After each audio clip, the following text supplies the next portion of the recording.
menang bol kudu. Tu kopi. Masagu.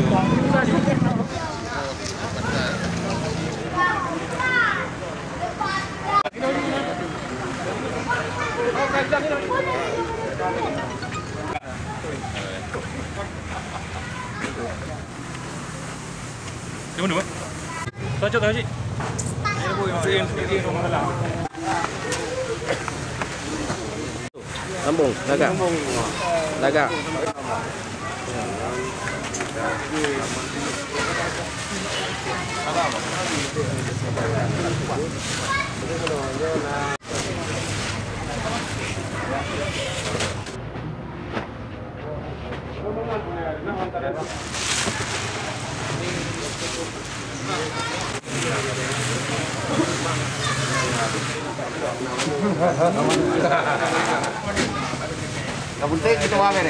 Hari ini adalah membagi sembako kepada masyarakat yang ada di Alumira, Aceh Timur, utamanya Indra Makmur.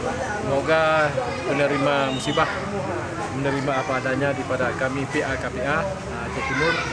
Mudah-mudahan terimanya dengan selamat. Ya, Di sini tempat yang yang berada banjir ke Aceh Utara, Aceh Giri, Mentaguli dan sebagian Perak Timur. Iya.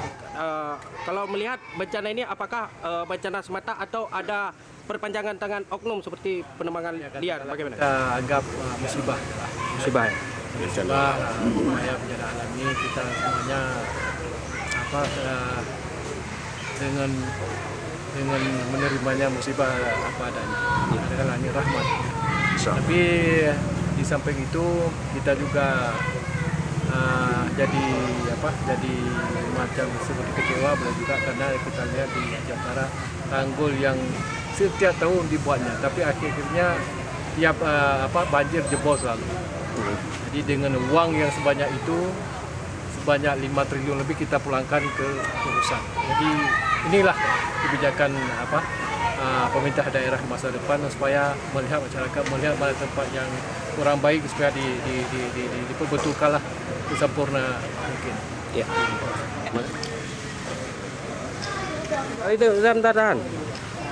Biasa sore hari ini kita ada kedatangan tamu kita yaitu Pak Malim dari Banda Aceh untuk membawa bantuan khususnya kepada yang dampak banjir di Kampung Alumira, Aceh Timur.